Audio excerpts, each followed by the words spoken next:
Grüß, willkommen in einem aufregendes video. Welcome to yet another exciting video, in this case part 15 of my Star Trek TOS timeline series of videos. In this video, I'll be discussing the drive that a civilization may or may not have in order for it to expand.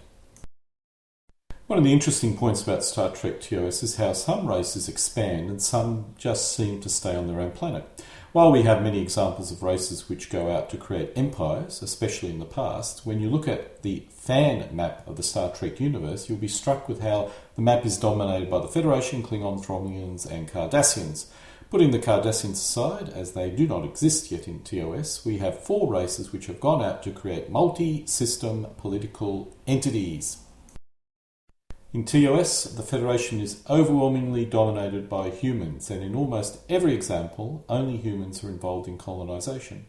There are some minor exceptions, mainly races fleeing their destroyed home planet, but in the Federation, all the new colonies seem to be human. There must be other alien colonies, but if there are, they are few and far between. As a result, you can say the Federation is a human empire of sort, in the same way the Klingons and Romulans have their own empire. Although I have to admit there are significant differences. We can say the humans, Romulans and Klingons have something special about them which allows them to expand out into space. Why is this case, and what is this special something?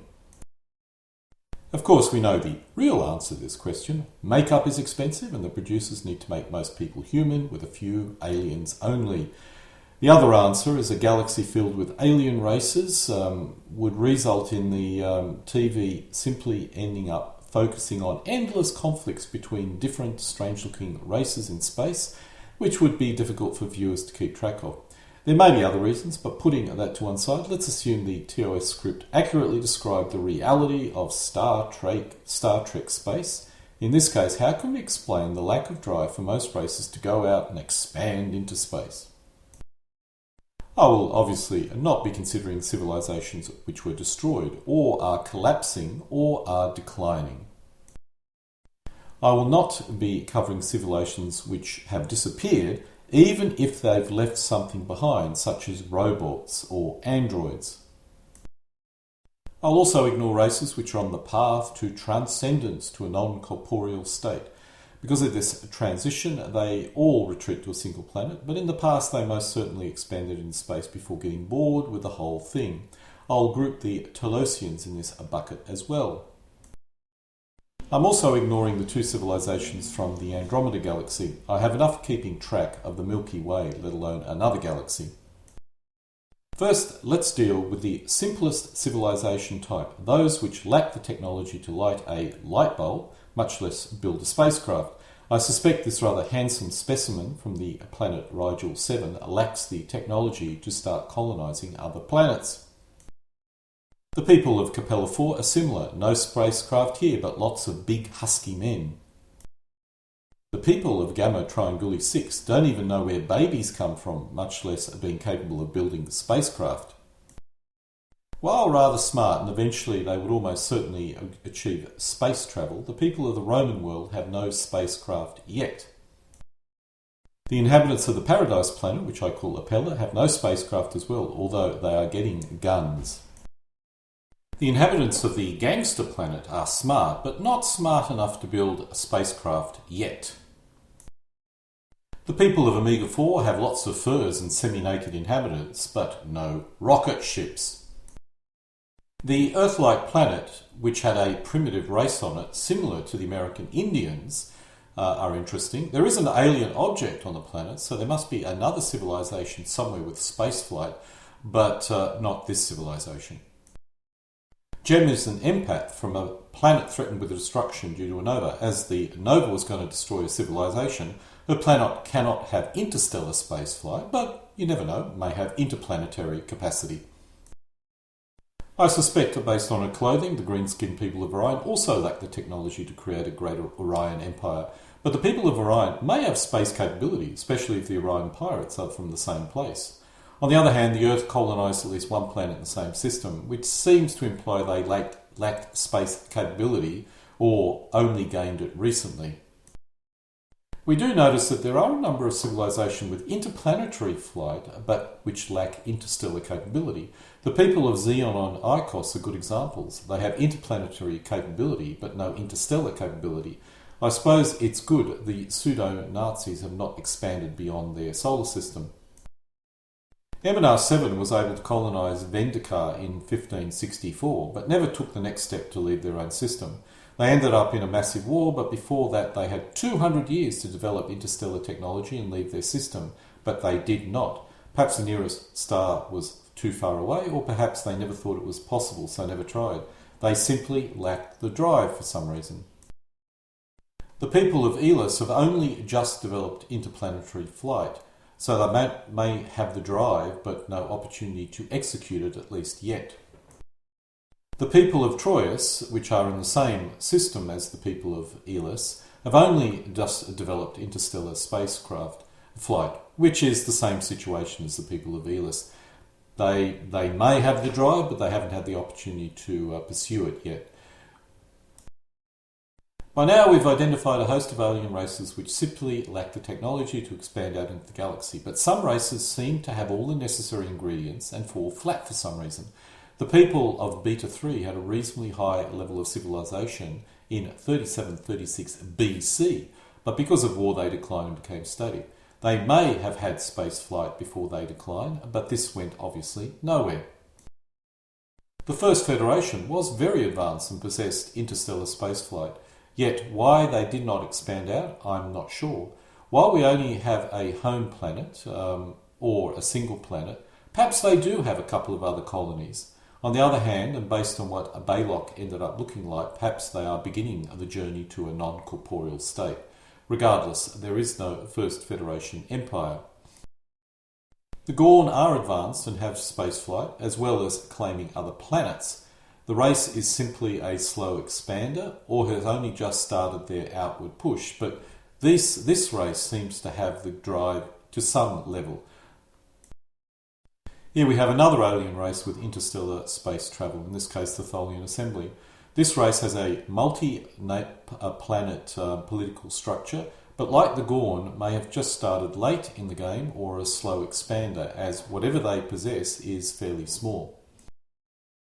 With Earth, after a series of long, bloody wars, the Earth was exhausted and traumatized, and almost by accident launched an interstellar craft which resulted in first contact. This gave Earth the drive to expand out, the discovery of alien races, especially aliens with FTL drive, and a fear of being invaded. In simple terms, the people of Earth were paranoid and fearful. Even before that, and in this timeline, the Earth had a greater focus on interplanetary travel. This is probably due to the space race occurring because of a vicious Cold War. This also could be a driver, but after the Cold War ended, that driver went away. It was then quickly replaced by fear of alien invasion. As for the Romulans, they may actually be similar to Earth. Their home, Vulcan, was racked by war, which resulted in the Romulans leaving and founding their own civilization. They were driven into space by war, which did have some parallels with Earth. As for the Vulcans, they solved their war problems or paranoid problems by adopting a logical philosophy, but I also suspect the Romulans leaving may have resulted in their most adventurous and paranoid types leaving as well. Saying that, they did develop FTL drive and did keep an eye on other civilizations close by, as well as engaging in travel, so they did actually reach out in a certain way or manner. As for the Klingons, this is a total mystery, which simply lack script information. If my theory of Carlos the Unforgettable is correct, he was involved in a significant amount of warfare which did unify his race. Thus, you may have a bit of war-related paranoia. Coupled with this was the Klingon planets may have been poor, so expansion was necessary for survival. This is a wild guess, but it could explain why they did what they did and the way they did it. The Vians are the real puzzling race. They have the technology needed to create an empire, but wish to remain hidden and probably only on one planet. I suspect this race, after a terrible war also, are more focused on security than expansion by hiding. They may have experienced too much trauma and just are cowering in their little planet, but at least they're going out and helping other races, although there may be an ulterior motive for their assistance. Expanding into space may require some significant trauma to allow the race to make the sacrifice to go out and expand rather than sit on their big fat bottoms at home enjoying the good life. I'm uncertain if this is correct or not, but let's look at the races which puzzle me the most, those which ended up in the Federation as full member spacefaring races and which had not created any kind of empire beforehand, or at least seemed to not create anything before. Why is there no Andorian Empire, for example? They joined the Federation along with a host of other aliens, but why did this race not go out and create their own multi-system nation? One explanation is perhaps a lack of trauma and perhaps a lack of technology in order to do so. The same applies to the Tellarites. They are a full member of the Federation and I expect they do have space travel. Why is there no Tellarite multi-system federation, for example? The unseen Regalians are possibly in the same bucket. We only have 2 lines which describe this race, but they could be possibly a slightly lower technology version of the Andorians. The Argelians are an interesting alien race. They seem reasonably primitive, but must have interplanetary space flight to be in the Federation. I suspect they totally lack the drive and are purely focused on hedonistic pursuits. Rigel 4, also in the Federation, must have spaceflight but has not expanded out to create a multi-system sort of federation or anything. Once again, they lack the drive. Ardana is a Federation member planet, certainly alien, even if the inhabitants are humanoid, and with a high level of technology as they have floating cities, but no multi-planet nation state here.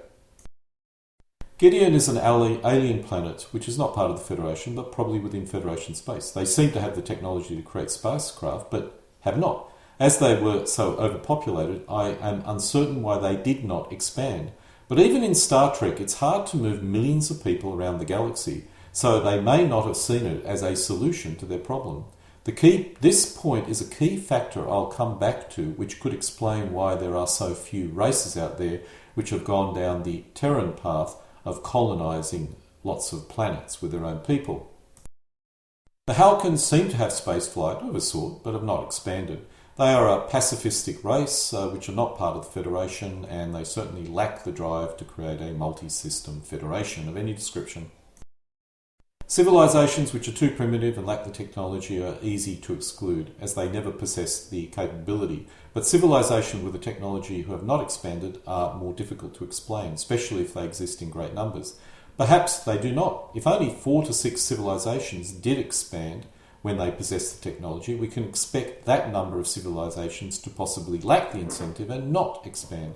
The issue is the reasonably large number of civilizations in the Federation which never bothered to expand. One theory I have is the Vulcans, instead of expanding their population into space, decided to expand their economic and political influence instead. They met the Andorians, Tellarites and others when those civilizations first developed the technology to leave their systems. As a result, the Vulcans did expand, but it was a trade association expansion, not colonies or conquests. Once the Vulcans contacted other races, they unified in a trade arrangement and began to trade and establish political contacts through the Vulcans, who seemed benevolent and who possessed superior spacefaring technology. When the Vulcans first made contact with Earth, they expected a similar result. But after engaging in global war for decades, the Terrans were not in the mood to rely or trust the Vulcans. They wanted to ensure their own safety and security and went and expanded. This was also certainly fortunate for the Vulcans and their loose network of trading allies, as when the Romulans arrived, they represent a military threat only the paranoid Terrans could counter, which they did in spades. It was this proof of military prowess and the threat of Romulans which made the Vulcans realise it was better if they were in an alliance with this new and militarily powerful civilization. If this theory is correct, then the reason why the Andorians and Tellarites never expanded outwards was that they never had the need to do so, especially since they could now trade technology with a host of other civilizations using the Vulcans as intermediary.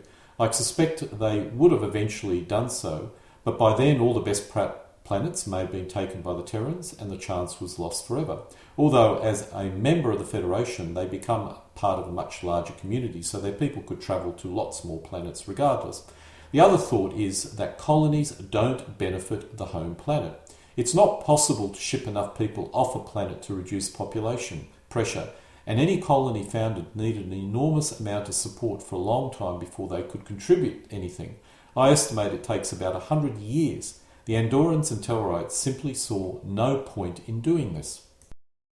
In their paranoid fear and desire for security, the Terrans created a unique political structure in the galaxy, at least compared with the Klingons and Romulans. This political structure benefited all other races as a byproduct, which were technologically behind or lacked the drive to expand as aggressively as the Romulans or Klingons. This was the Federation, but the Federation was formed by Earth for Earth security purposes. It was not there to really help anyone else. That just happened to be a fortunate byproduct of the whole process.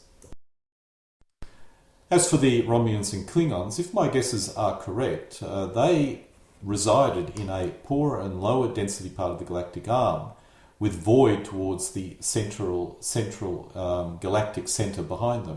They may be aggressive simply because the part of the galaxy they resided in is more competitive, less resources, for example. After all, conflict is fundamentally driven by an infinite growth in the desire for resources against a finite amount of resources. They may have suffered several wars with other equally aggressive neighbours and learnt that might may not be right, but it guaranteed survival. This brings up an interesting point. The Klingons and Romulans most likely expanded by conquering alien planets. They did not found colonies, as this did not provide any benefit for a century, so why bother doing it? The Terrans may well have gone down this aggressive path as well, but they had the mysterious Vulcans looking over their shoulder and took the colony planet path instead.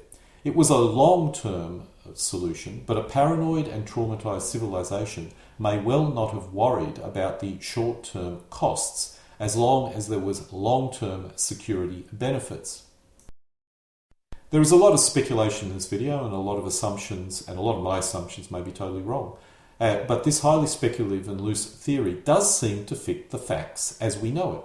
Perhaps someone will create a better theory in the future which fits the facts much better in turn, but until this occurs I suspect my theory is about as good as can be. And so we come to an end of my part 15 of my Star Trek TOS timeline, in this case covering the drive to expand which some civilizations possess and some do not. The episode scripts can be found using the URL shown. Alle guten Dingen, kommen zu einem Ende.